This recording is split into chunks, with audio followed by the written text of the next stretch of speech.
Hello guys, my name is Sunny Godiwal. So today's we are cover Minikube cluster in our session. So actually basically more people known as also one node cluster of the Kubernetes. So basically it used for development purpose in the organizations. So that's why I thought I pick the topics as well. Okay. So let me go to the AWS console and let me show you one document which I created for you, so you can follow that document for this lab, right? It's a Minikube installation on Ubuntu. And once more again, okay. So what you will need, it's a prerequisite. You can see here, we need for that lab one EC2 instance which has 2 CPU or more than, right? And 2 GB free memory and 20 GB of free disk space and internet connection. So I have checked, there is a T3 small, it's a type of EC2 instance which is perfect for this lab, right? So I go to the AWS console and click on the EC2 service, click on that, click on the instances and click on launch instances, and I will give the Minikube cluster. You can give here cluster, and I will pick Ubuntu and Ubuntu 20.04 LTS, right? And T2 micro. Okay, I need to change over there according to the request, right? So I will pick this T3 small over here. T3 dot small. So I will pick that. You can see here there is a 2 CPU and 2 GB memory, right? So I pick that and I will create one key pair. It's a Minikube key pair, Minikube key, and I will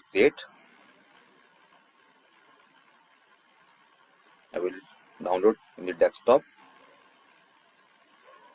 It's downloaded, and now security group, leave it as it is, and provide 20 GB hard disk according to the requirement. You can see here we need 20 GB of free disk space. So I provided 20 GB over here, and finally we checked all the summary.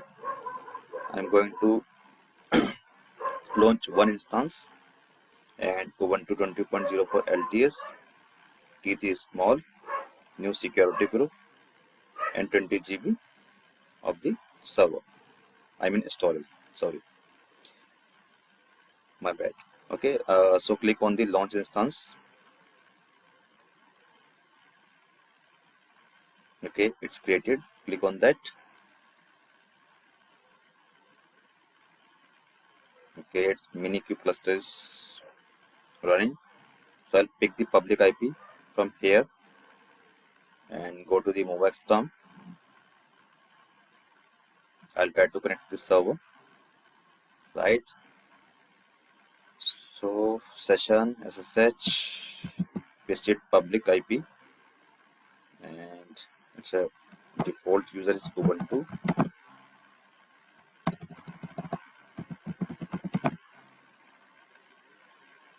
Okay, click on the advanced SS settings, use private key. My private key is Minikube key which I created. Okay, and I will provide session name also over there.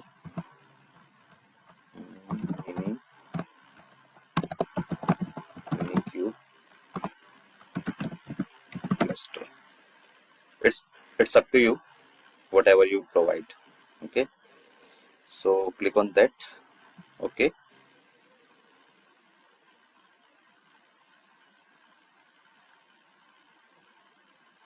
yeah, I have connected the server.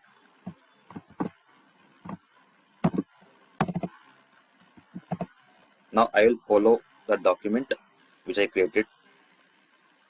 So I will share this document also in the description box of this video, so you can follow accordingly, right? So step 1, change the host name first. So first of all, I will check with this command, who am I. That will show you the user, right? And after that, I will change the host name. It's not Terraform. I will change that. Okay, it's not Terraform. It's a Minikube. Sorry, it's my bad. Minikube.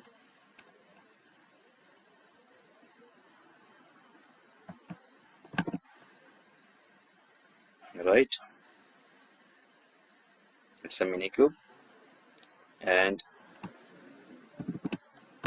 I will run that command to change the host name in the current terminal. So if I'll check host name, so you can see here host name has been changed, right? Next step is update Ubuntu packages. So I will copy this command and paste it here and hit enter. So it will take hardly 1 to 2 minutes to update the Ubuntu. Yeah, let me clear my screen. So I will copy this command. Actually, uh, these are packages which is mandatory to install for this lab. Actually, you can say it's a dependency for the Minikube. So I'm installing. So press the Y over here. Okay, it's installed. So let me clear again my screen. Go to the document and now install Docker. So I'm going to install Docker with the command and with this shell script which is provided by the Docker. Right, you can see here I code one script and I will run this script with this command.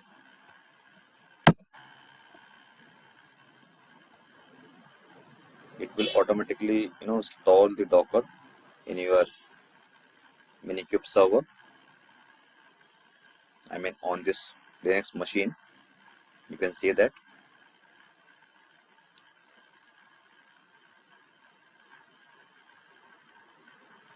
It will also take 1 to 2 minutes.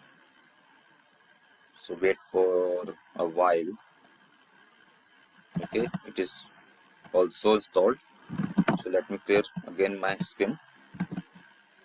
So we'll check this docker.sock is available or not. Yeah, it's available. It means our Docker has been installed successfully. So I will check with this command id command. Right, I will run this command id. So it will show you your username Ubuntu, your GID is Ubuntu, and group is Ubuntu. So I'm going to add this Ubuntu user in the Docker group. So for that, I need to run that command. Copy and run this. If I will run this again, id command, so you can see here now GID is Docker and group is also Docker. Okay, Ubuntu user added in the Docker group. So let me clear my screen again. So I'm going to check my Docker version.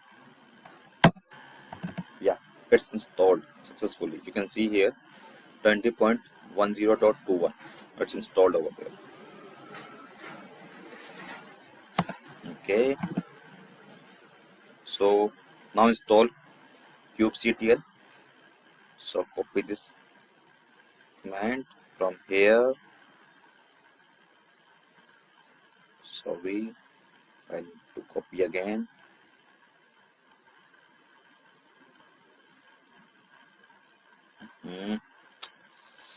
Just give me a minute.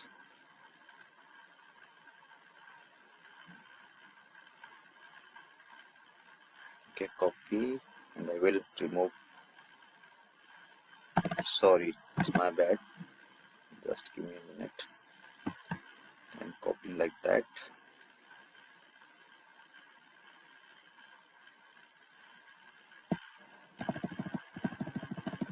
What's happening?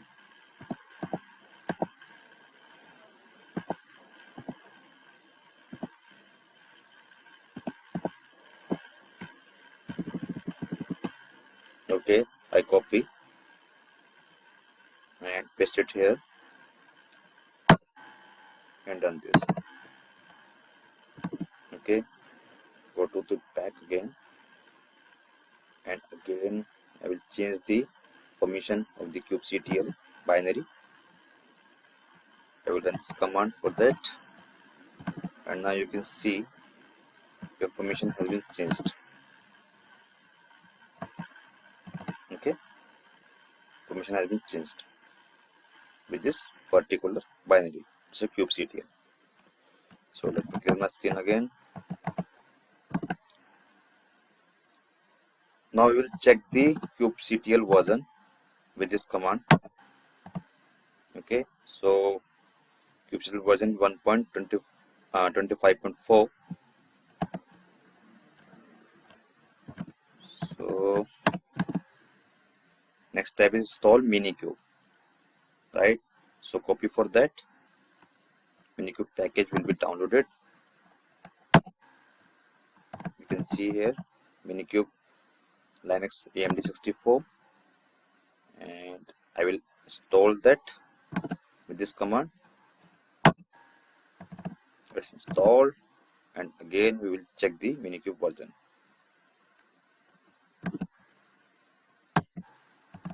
You can see here Minikube version 1.28.0.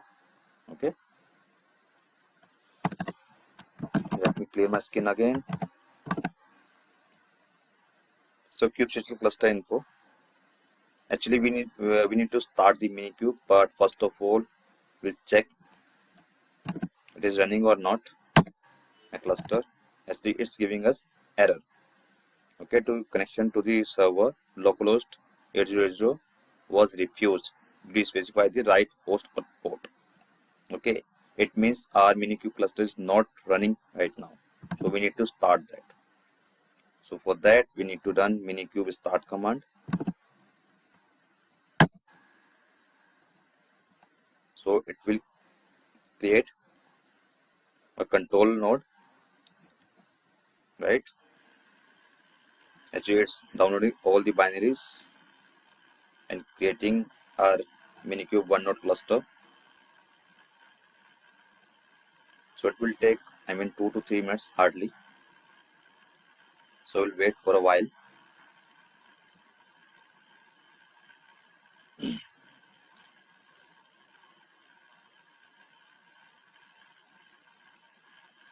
One more thing, actually I don't stop my videos. Actually I want to show you all the steps in a proper way. I don't cut my videos.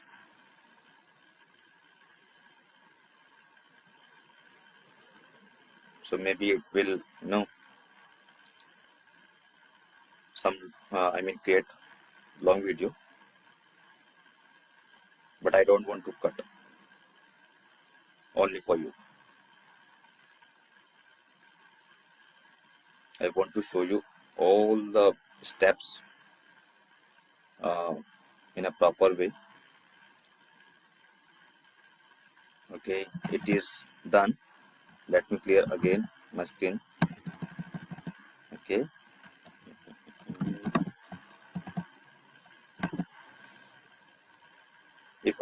If you run this command, so you can see your cluster information, right?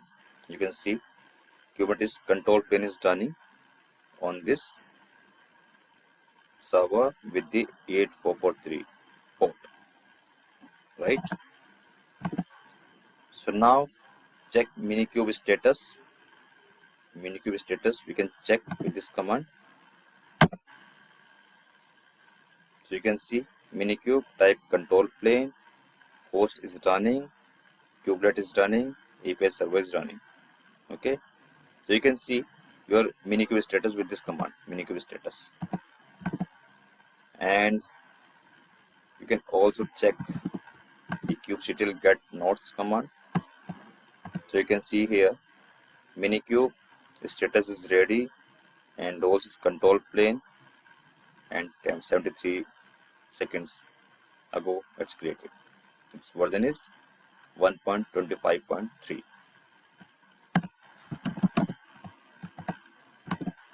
Okay, so we also check all the component of the Kubernetes cluster. I mean one node cluster. It's a Minikube. Your core DNS, etcd, kube API server, kube controller, kube proxy, kube scheduler, and storage provisioner. All the components running. You can see here. I mean, it means our cluster is working perfectly. So at the end, we'll check our, cluster is working as expected or not. So we'll create one pod, okay, Nginx pod. So copy this command, vi insert mode, and copy this manifest file from here and copy and paste it here, right? And after that, run and check Nginx pod status. So I will run this command kubectl -have pod.yaml. So you can see it's created. Now I need to check my pod is running or not. So copy and paste. So you can see my Nginx pod is running perfectly. It means my Minikube cluster is working as expected, perfectly running, right? And last step is delete Minikube cluster. If you want to delete your cluster, so you can use this command, right? And please like and subscribe my channel to motivate me. And again, you will get all steps GitHub Repo link in this description box, and you will get important videos link related to DevOps. Okay, thank you very much.